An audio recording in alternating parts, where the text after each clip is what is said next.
Hello and welcome to our Zession. If you all are new here, we are so excited that you're joining us today. My name is Mandy Rourke, and I am a licensed marriage and family therapist that practices in Austin, but sees clients all throughout Texas. And I'm Sapna Srivastav. I'm a fellow co-founder of Zesho from Austin, Texas, and current doctoral candidate in marriage and family therapy. And we are co-founders of Zesho. And so Zessions are part of Zesho and their conversations amongst clinicians. We talk about topics typically addressed in the mental health world so that there's the perspective of clinicians who support clients daily.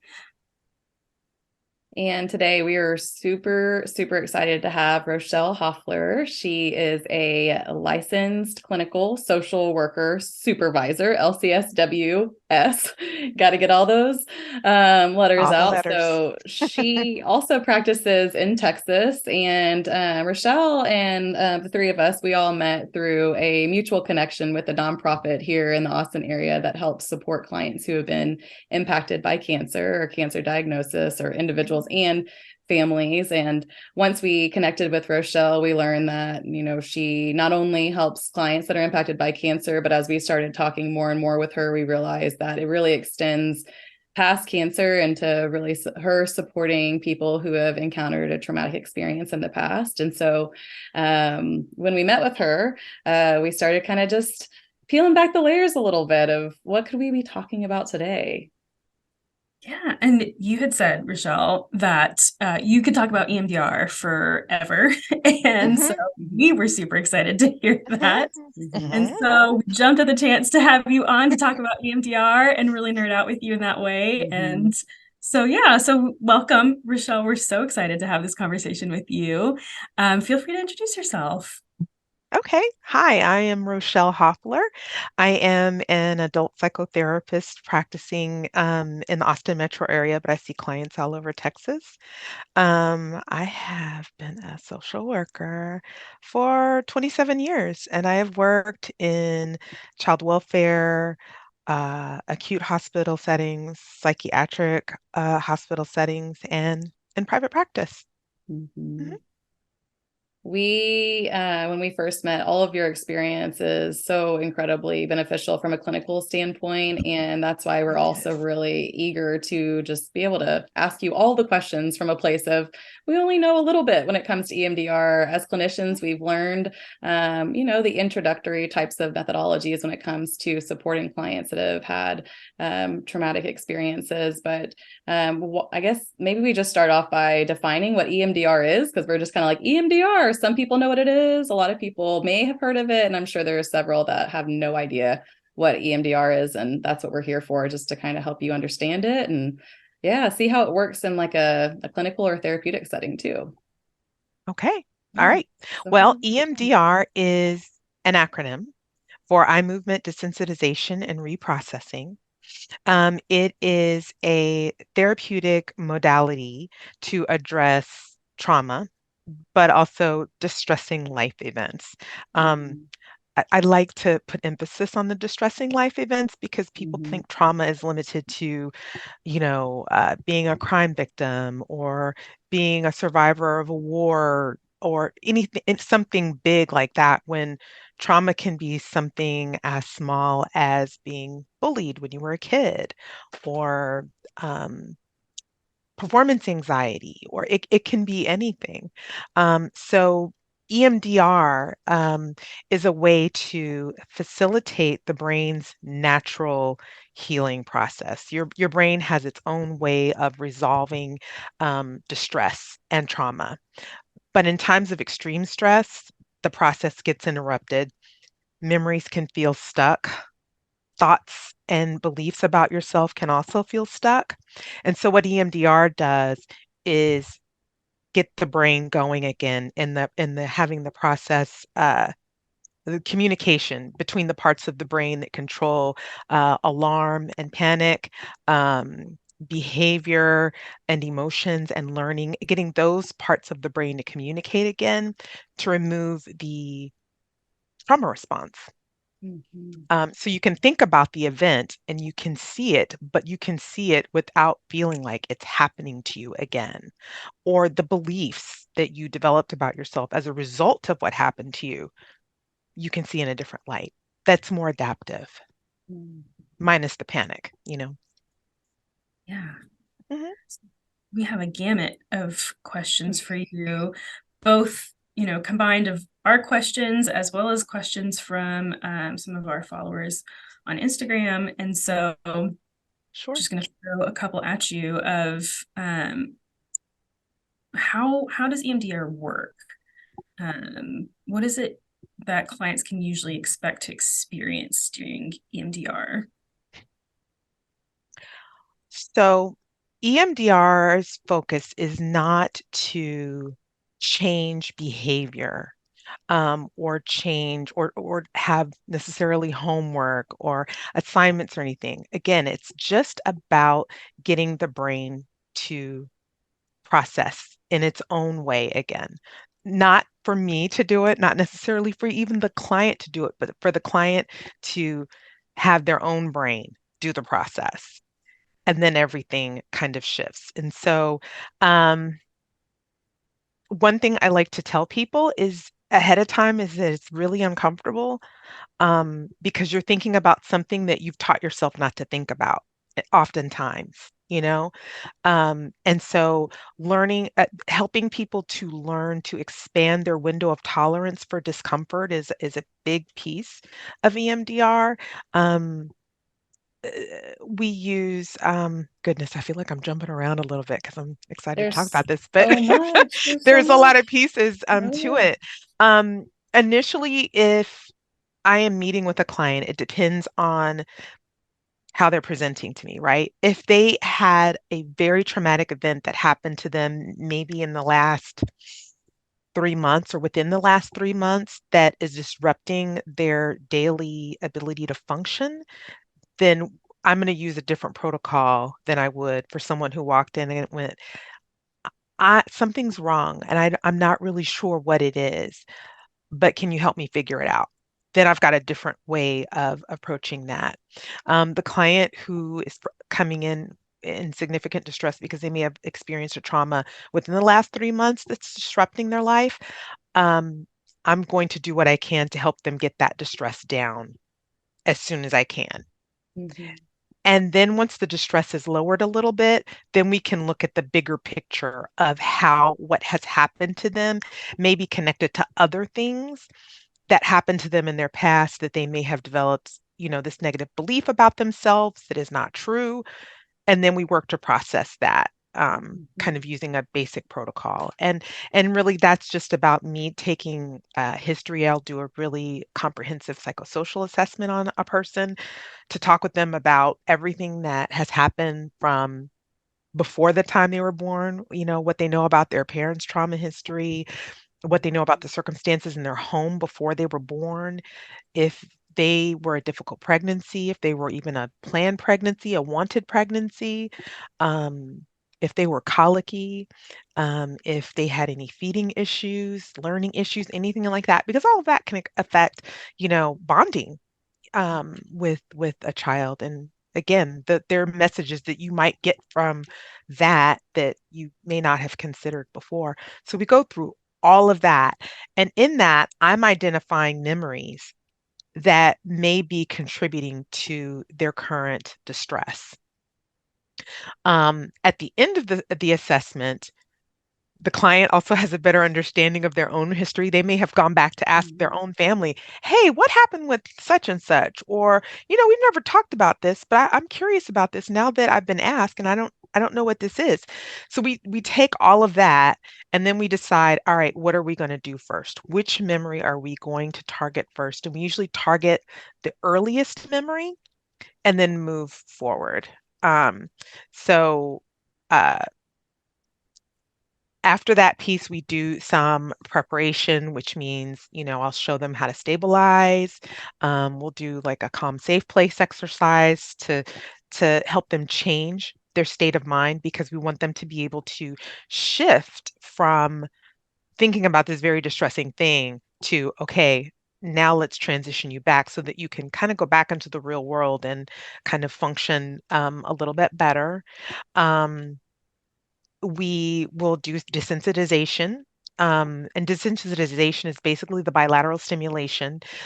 Primarily, eye movements are used, hence the name. Eye Mhm. movement desensitization or reprocessing. Mhm. If you're in person, you can do eye movements that look like that, where we invite the clients to follow our fingers while they think about the distressing event, and then we go, "What did you think? What do you notice?" Um, and then we will have them notice sensations in their body. We will have them notice emotions that come up, all while this is going on. We just take little short breaks. Look, what do you notice? Where do you feel it? What emotion are you feeling? Okay, notice that. Do it again. And Mhm. we go through that until the memory shifts and changes and the distress decreases. It decreases significantly, usually. Yeah.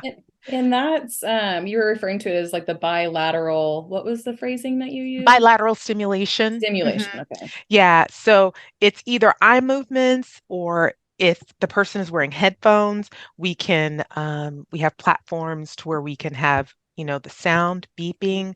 There's also butterfly tapping, where we have clients do that instead of the eye movements, just depending on what the client needs, what the situation calls for.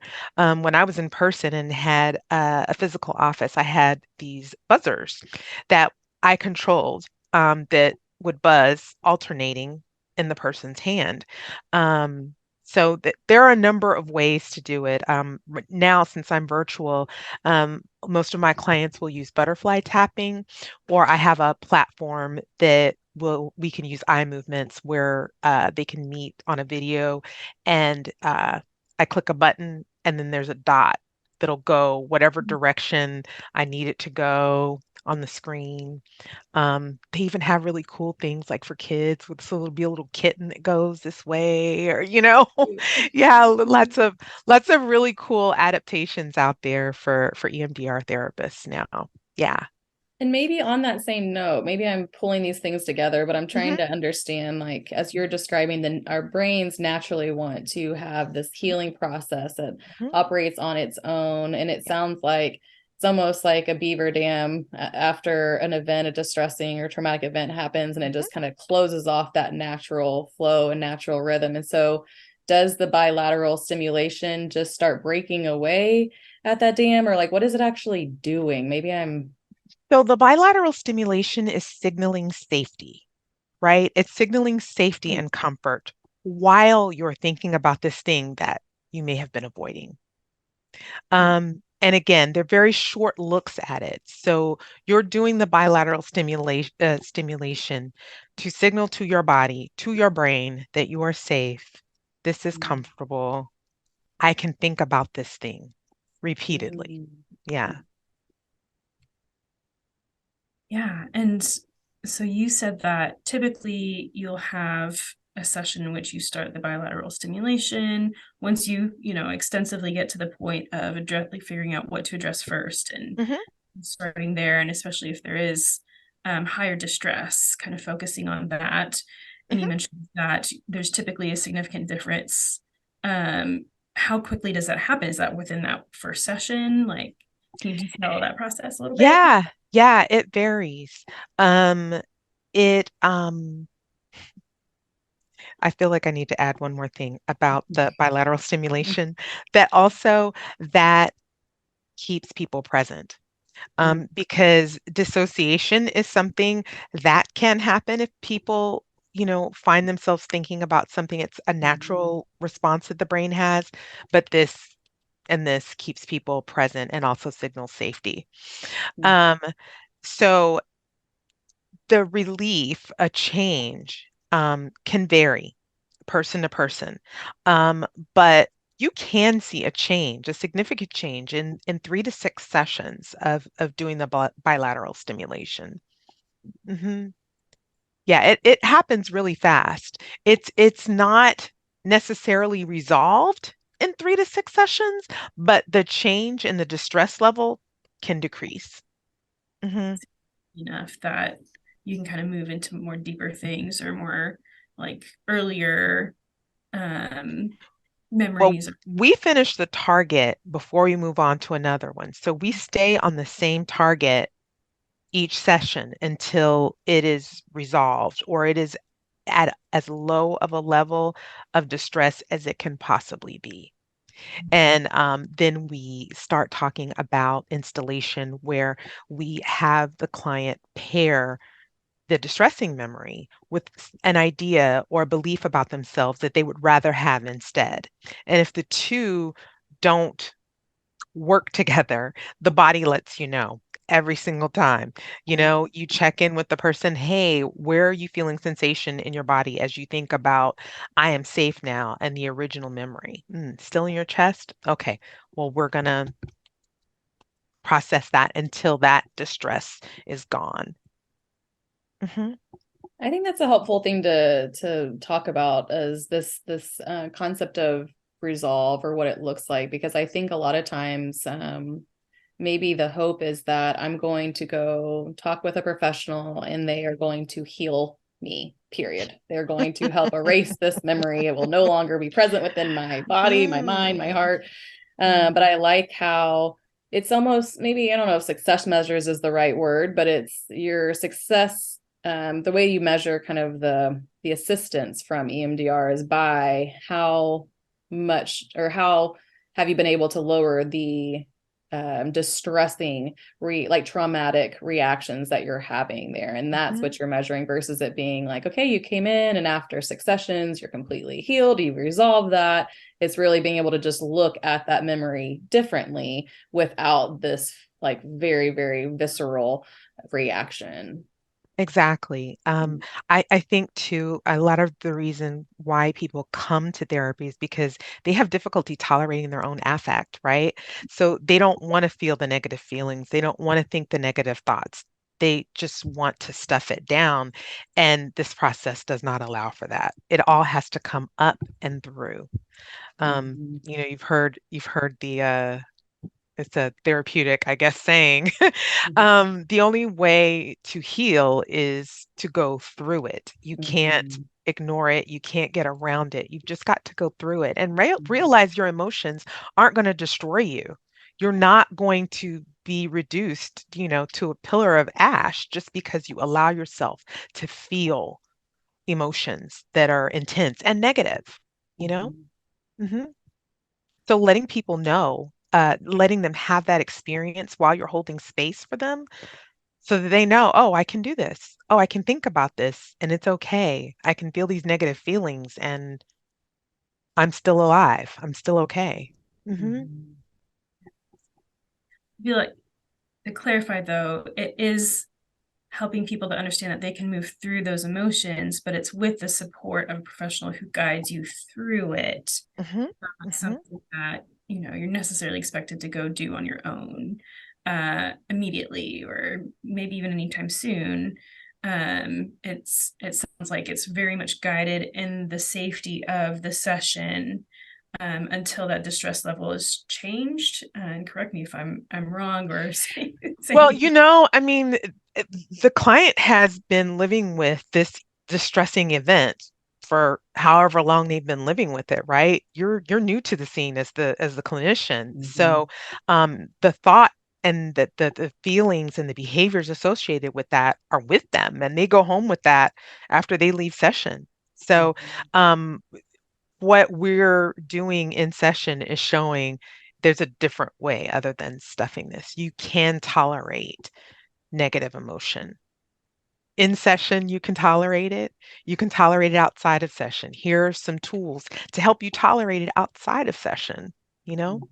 There feels like there's a theme here too of that book called Burnout Have you read that book before? I've not. Mm-mm. It's by it's the same author as Come As You Are. I can't remember her name right this second. But I bring it up because part of the talk within the book is how emotions have to run their course.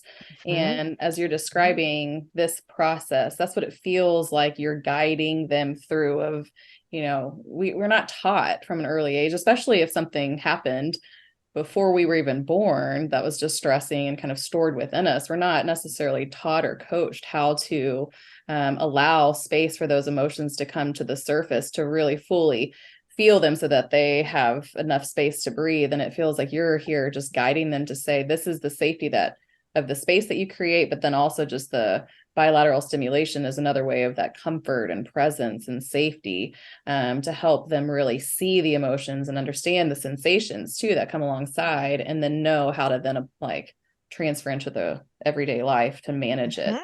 differently, Mhm. which is just huge. Yeah, it is. You're not going to fall into some deep, dark hole that you can't pull Mhm. yourself out of. You can pull Mhm. yourself out. We did it in session. You Yeah. saw yourself do it in session. It's Yeah. possible. Right. Yeah. And it's about just the cultural impact of, um, this notion of feel good all the time. Don't think about that. Don't feel that way. You shouldn't think that. You shouldn't be feeling that way. When in reality, we have our feelings and our emotions and we're entitled to them. And space needs to be created for them or there will be problems. You can't Mhm. stuff stuff down forever. Mhm. Hmm. Yeah, this is a safe way to really start to build the confidence and the faith that I can actually address this. I can move through this. I don't have to move away or avoid. Hmm. I really Or can. ignore. Right, right. Hmm. Or ignore, and I can move through. I can do so safely, and I'm capable with the support, with the guidance. A Hmm. professional as well, that eventually you kind of take on your own as well, as you move through the process. It sounds like I did also want to circle back because we mentioned the window of tolerance, and we Hmm. mentioned rather casually, which I know it's such an important concept. And as clinicians, we tend to be familiar with it, but I'm curious if you could expand on that concept a little bit more for those who haven't heard of what the window of tolerance is. So the window of tolerance it's kind of a metaphor that is used to describe someone's ability to handle distress, right? So if you think about an actual window that is open just a little bit or wide open to any kind of information, um, we want to widen that as much as we can because like Mandy was saying, you have to allow these emotions through to be processed. They've got to come through. The wider that window of tolerance is, the faster this is going to go. The more narrow it is, it's going to go a little bit slower. Hmm. And so you're teaching them how to actually open their own window more and more so that it's not this, it's almost like flooding through, but in a positive sense. Right. Hmm. Hmm. I love it. Yeah. I guess for me, how much this feels like a very specialized modality. And so it's not like anyone can just do EMDR. I imagine you've had to do a lot of training. Can you tell us a little bit about kind of what your process has been, or and maybe even I'll pause, what drew you to this? Because this is a very, very specific protocol that obviously has a lot of additional kind of training and certification that's involved in it, right? Yeah. Mhm. So the training piece, it's 50 hours. Um, but you have to be a fully licensed clinician already before you can even register to take the training. So it's 20 hours of classroom work, another 20 hours of practicum, and then 10 hours of consultation where you've been actually using EMDR and you're, talking with a consultant about your questions and places you may have gotten stuck. Usually it's broken into 2 weekends for you to do the class. Um, After that, Oh goodness. I just can't speak enough about the need for consultation because doing something when you are looked on as an expert by someone and you've got this new thing and you're like, oh gosh, I've got my script here, client. If you don't mind, is it okay if I try this? We're not really like necessarily apt to do that frequently. But EMDR kind of requires that you do that. And so having community, having consultation makes that process easier. So for anybody who is listening who might be interested in getting trained in EMDR, do it, but you got to get some consultation. You got to have some community. EMDRIA, EMDRIA.org, has everything that you would need. There is community there, there's resources there, there's there's research there. I mean, anything related to EMDR is there, and you can find what you need to be successful with this and really transform your practice. Yeah, that's good to Mhm. know. And you also, maybe I'm jumping too far ahead because there's more that we can talk about with EMDR, but Oh you also are a consultant with EMDR too. So this is I just something am. that's like you're super passionate about. Did I you am. have clinical work before you became certified in an EMDR? And was I there, did.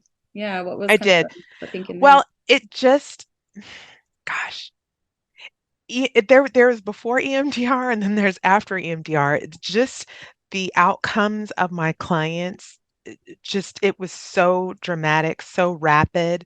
Um, addressing things that resolving things that happened to them, 20, 30 years ago. We apply EMDR to it, and sometimes in a few months it's gone. So Mhm. work that we may have been doing for months and months may have helped, but EMDR just like resolves it so quickly and so effectively. Um, yeah, I really can't understate how Mhm. how efficient and effective EMDR is Mhm. for clients, really with any presentation. There's not something that, okay, EMDR is wrong for this. It's really more about what the therapist's expertise is. If your expertise is working with children, EMDR is fabulous for children.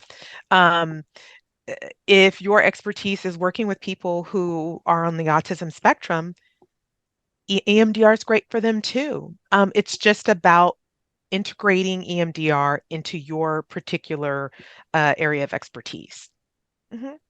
I like it. Um, yeah, and so you said that you notice the differences in clients significantly once you start to use EMDR, and sometimes things kind of go away pretty easily, like as far as the distress that they're experiencing goes. Um, like how long do results from EMDR typically last? Like, and that's a question that we got pretty commonly, Mhm. understandably. And so again, like we're not trying to paint the picture that it's like a magic wand necessarily and everything kind of magically goes away, but like kind of does it? Like Kind of does. The memory doesn't go away, but the way you think and feel about the memory changes forever, especially as it relates to one particular memory. It's not this overall thing of your life of, you've maybe integrated this positive belief about yourself of, I am lovable. Over everything in your life, you may not feel like you're lovable in everything, but as it relates to this memory and this thing that happened to you, you might be able to say, yeah, I'm lovable and I didn't do anything wrong. Okay. And then we move on to other things, other ways that you may not allow yourself to believe that. And if there are, memories that can be targeted there, we want to go after those too. But that's kind of where treatment planning comes in with EMDR. Like you want to start with the earliest memory again and move forward. In the preparation part, that's why the preparation part is really important so that you can really have a good understanding of your client's history and things that you already know are distressing for them. That way, stuff doesn't pop up and surprise you. All those stuff Mhm. does pop up and Mhm. surprise you. Memories that they hadn't thought about or didn't have, conscious awareness of can pop up. Hmm. Mhm. And then Yeah, you that's have to why make a decision about where to go. Do I continue on with this memory processing or do we need to process this thing that's popped up? Mhm.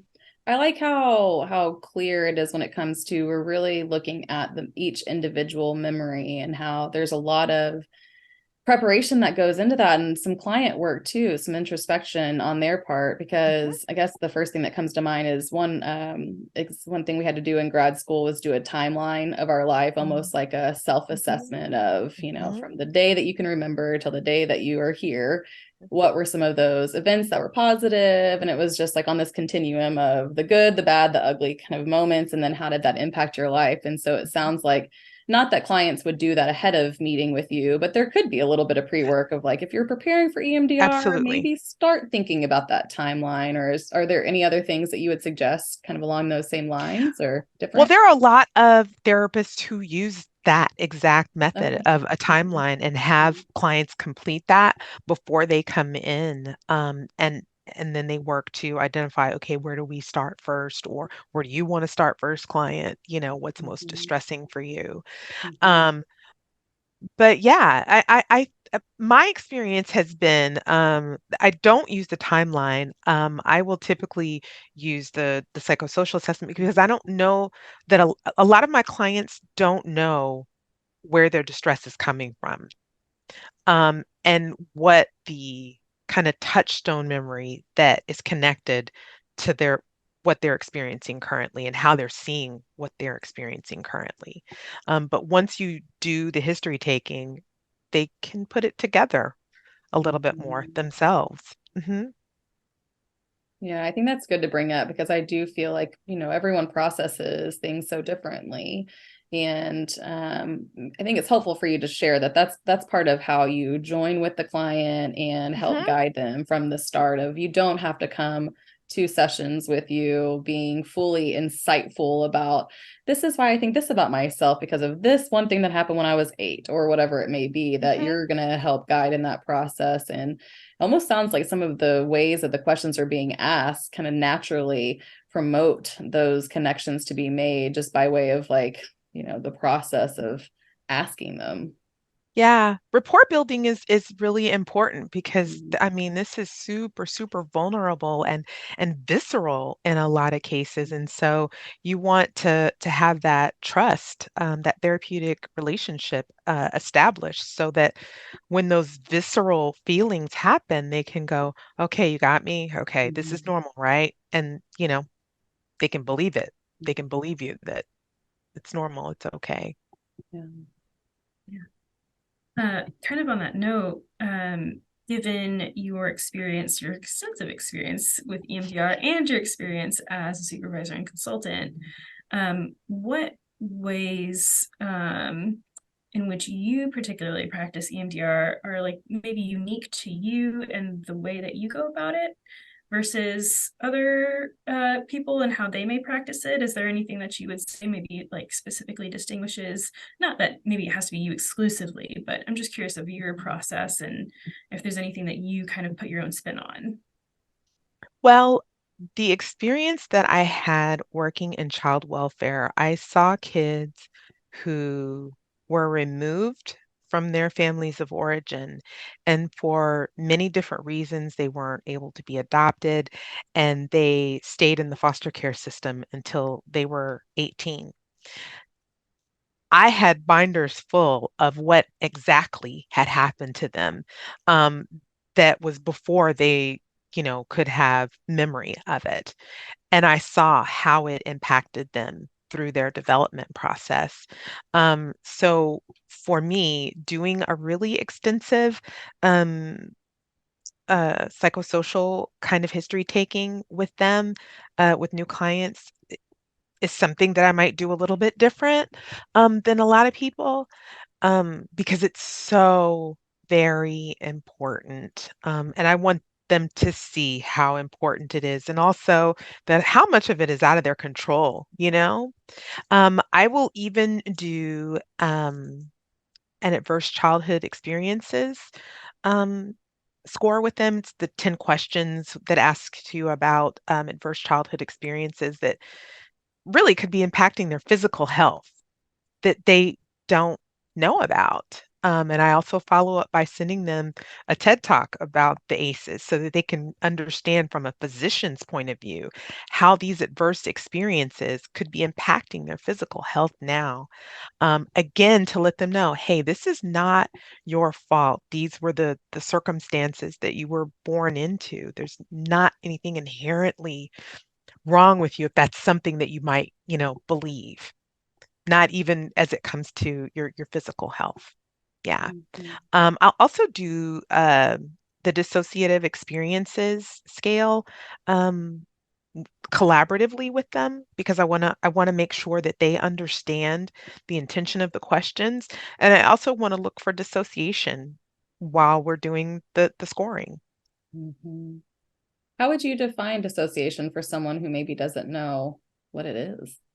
So dissociation is your brain's natural way of protecting you from extreme trauma, extreme emotional trauma. Um, and it's like mm. It's like whatever happened to you is stored in a different part of your brain that you may or may not have access to.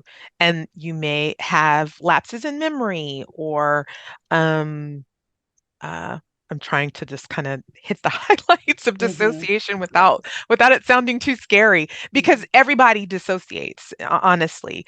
Whether it's, you're driving in your car and oh goodness, oh I'm already home. Oh, okay, goodness. I don't remember part of my trip because I was somewhere else, but you were driving and you still got home. So that's dissociation. And there are varying ways that people can dissociate. Mhm. But I want to know what those ways are before we start processing and what that looks like for the client and how aware of it that they are that it's happening, Mhm. because I don't want them while we're doing BLS and they're taking a look at that distressing memory. They got to stay in their body. We don't want them to check out like they would in their car, right? If they're driving and, oh gosh, I already passed those two exits. Oh, I'm at my exit already. We don't want that to happen. We need them to stay present. Mhm. Hmm. That Yeah. makes sense, especially I would imagine as collectively we've moved into a lot more virtual therapy as well.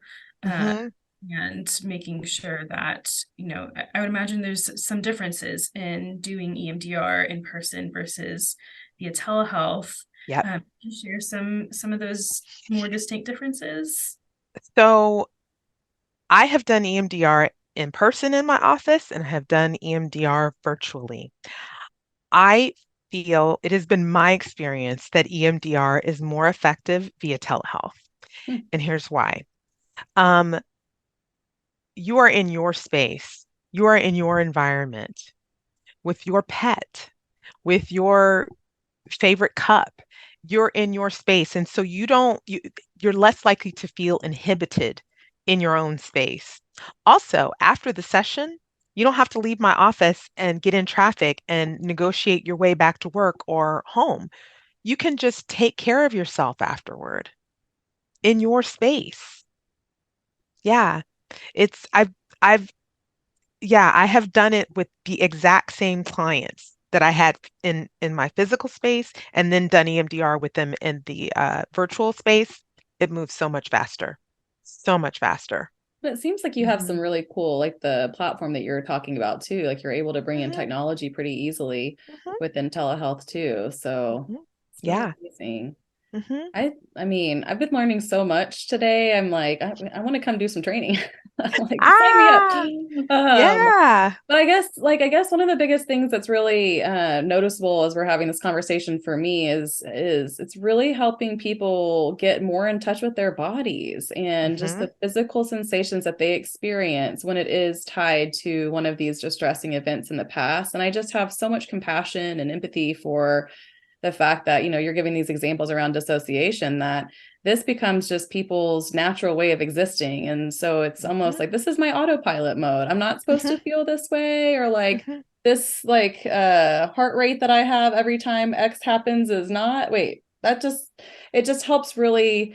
I think it goes back to the natural flow, but it breaks them out of whatever that autopilot mode they've gotten into. Essentially, they've gotten into to survive and to cope. And so it's there to Yep. help, but at the same time, you're really helping them gain so many different skills to have more of that connection. But I think the key point here is that you're a key part in creating that safe space and then leading them through the bilateral stimulation that then further kind of, again, keeps that flow going, which I'm getting a little wordy, but the next part of this would be, I have read, or I've also heard people ask me before of, is this something I can do self-guided from home? It seems like I can try some of the tapping.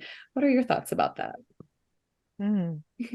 Well, EMDR was not designed to be self-guided or self-led. It was designed to be done with a licensed clinician who can hold space for you while you go through this. I would imagine that you get some relief from doing the self-led, but it's not the same thing. Um, you might as well do some meditation and some breathing, go for a nature walk, whatever your emotional resources are, engage those for sure. But EMDR is, yeah, you're going to look at your stuff, if there is something that you're naturally trying to get away from, your therapist can go, hey, what's that? It feels like you don't want to look at this. What is it that you're afraid of in looking at that? It's hard to challenge yourself to do those things on your own, so it's not the same experience. Well, especially when when you might be in that autopilot mode, it's like, I'm just going to keep starting Exactly. by And that you don't even memory. know what autopilot, you don't even know Right. what that is. You might not Mhm. really understand how dissociation happens for Mhm. you and how Mhm. frequently it happens for you. Mhm. Yeah. Yeah, Hmm. that's major. I mean, your training is what helps point it out, but also get curious in moments that you could see them, maybe even starting to dissociate in front of you. They may not even know that that's happening, but Exactly. you witness that experience and help. Going back Hmm. to the window of tolerance, which is so huge. Hmm. But, Hmm. And the mhm, big thing here is too, I mean, like, it, it, it is important to have a good therapeutic relationship with your client, but really, this is about the client healing themselves. They have the capacity to heal themselves, and they get to see that. That's everything. mhm. That is It is. everything to witness. It is Mhm. everything to hold space for them while they're doing that. It's everything. Hmm. Love it. Oh, that's so powerful. I kind of just want to like wrap it up in a bow there, but again, I want to reiterate because there's this other question that we have of like, are there Hmm. any drawbacks to EMDR? Are there any instances in which EMDR might not be helpful or any kind of contraindications or anything along those lines? That is very individual. Um, it, it would depend. It would depend on the client. If you have a client who has seizure disorder, maybe eye movements are not good for them. Maybe we need to do something else. Or if they're in the midst of um, a medical issue, they're going to have surgery or some major life event coming up. Let's not do EMDR right now. Let's wait. But there's a time for it.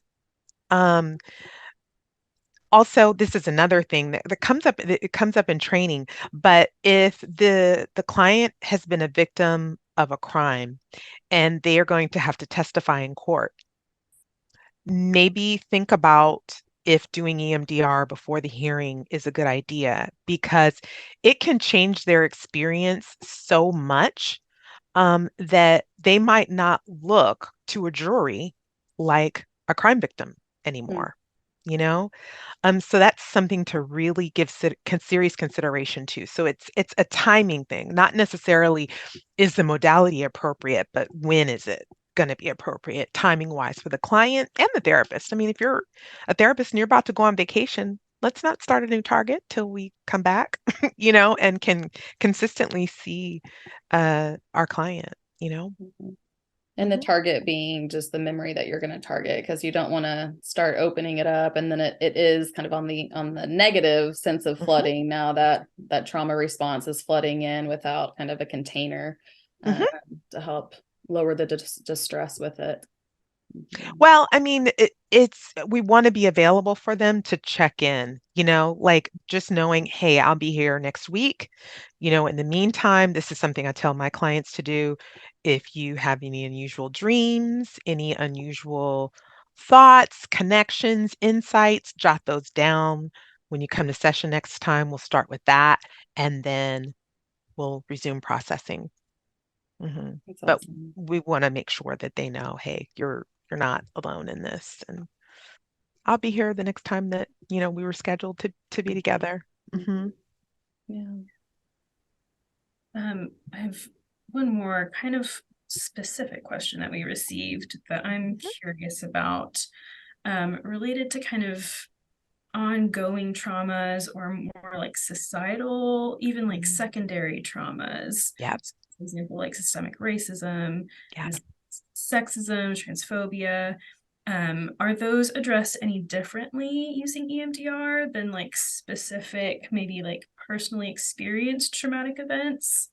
What does that usually look like in addressing those Well, instances? I should say that there are many, many hundreds of different protocols that people will use. Um, I typically use about two or three different protocols that I pretty much lean on. Um, there are people who have protocols for specifically for systemic racism, homophobia, things that they experience in society. The way that I address it though is I use basic protocol unless it was something again that was recent and traumatic for them that's impacting how they're able to function. But we talk about it in terms of how is this impacting you? Are you afraid to go out? Are you afraid to leave the house? Why are you afraid to leave the house? What are you most afraid is going to happen to you? So we address it in that way as however it's impacting the individual. Hmm. Maybe even Yeah. part of like the psychosocial too, where you would ask more pointed questions. Sure, sure. Mhm. But again, it would depend on how the client is presenting. Mhm. I'll say in 2020, it was a really unique time to be a Black therapist, I'll say, Mhm. because I got a lot of calls. There were a lot of people who were not feeling safe, and I got to use EMDR to help address some of those fears. Mhm. Hmm. Mhm. Imagine, Yeah, I appreciate you specifying that it's based on how the effect manifests for the individual that you're working, exactly, and exactly. how what the impact looks like Mhm. specifically for them in their lives, and kind of focusing in on that Mhm. as a starting point, Mhm. for applying EMDR, even if similar experiences are ongoing, That's you know, right. continuing to focus on what does that look like for you? What is the impact on you? Are you not sleeping? Mhm. Are you having a Mhm. hard time going out? Are you having a hard time driving your car? Yeah. Uh, and so, Yeah, these systems of oppression aren't going anywhere, and we have to live within them. And so how do we do that? How do we help you to do that? What do you need to believe about yourself in order to be able to go out into the world and yeah, still feel safe and create safety for yourself? right, Hmm. right, as best as we can. I mean, it's only so much responsibility on the individual, but it sounds like EMDR is a huge support in being able to work towards that. Yeah, Yeah. in And I what you like can believe about yourself. Yeah. that it is. I mean, it's each individual target. So I think from our conversation today, maybe I just had this I don't know if I heard this in training at some point, but it was like, when you do EMDR, it is 8 sessions start to finish, or maybe someone has shared that with me at some point. And I was like, oh, okay. Didn't look past that. And today has been so enlightening for me too, where it's not as much of like a protocol that people are fitting into. It's a protocol that you adapt to fit to each individual person and your expertise in that psychosocial evaluation of getting their history and helping them really like attend to all of those past experiences, or what really help you define what next steps are within that protocol, which is really a nice thing to hear. And maybe I'm way more bought in thanks to our conversation today. Not that I wasn't before. I had no qualms about it before, but I definitely feel more like, oh, okay, this isn't just like a one size fits all approach. There's hundreds of different protocols, and it's the therapist, the professional's expertise and experience that helps really fine tune what's going to be most beneficial. It really is an art. It really is about you using your clinical experience and wisdom to adapt this to be what your client needs. And that number 8, you didn't just pull that out of nowhere. Okay. So there's this thing, there's 8 phases to EMDR, not 8 sessions. Thank you. I appreciate that. Now I can revisit that. Yeah. Well, this has been so enlightening. I'm with Mandy. I was not at all hesitant about anything. Well, not hesitant. I was not skeptical about EMDR at all whatsoever, but definitely feels that much more approachable and that much more fascinating, especially knowing kind of what Mandy just said of it's not this rigid process. It's definitely more fluid, and it definitely takes the individual's context into account in creating the right protocol for them, and figuring out what the best treatment, the course of treatment using EMDR is for them. And so appreciate you really sharing and really educating us as well as the audience on this. As our pleasure. We really do appreciate it. As we're wrapping up, was there anything else that you can think of that either we haven't touched on that would be helpful, or that you want to make sure the people listening take away? You can do it. You can do it. If you're a therapist, you can get trained in it, and you can do it and be proficient at it in a not very long time. If you're a client and you're considering it, you absolutely should do it. Find a clinician on emdria.org. They have a listing of therapists there. You can see anybody in your state now that we're virtual. Most therapists have a virtual option for you, so that you can see anybody who's a good fit for your needs in your state, or that practices in your state. Yeah, you can heal. You're not stuck with anything. Yeah, this helps it all flow. Well, Rochelle, we have just appreciated, I know I'm just kind of echoing what Setna just said, but really do appreciate all of your passion around EMDR. I mean, it's definitely ignited some passion within me too, and just even more curiosity. So love it, appreciate it. And just, I want to make sure we have your website correct. It's https:// and then LCSW.com, right? Correct. Perfect. Awesome, Rochelle. Well, thank you so much. We look forward to meeting with you again in the future sometime, and sending people your way to do some EMDR. Hey, all right. Thank you. Thank you so much for having me. Absolutely. Thank you so much.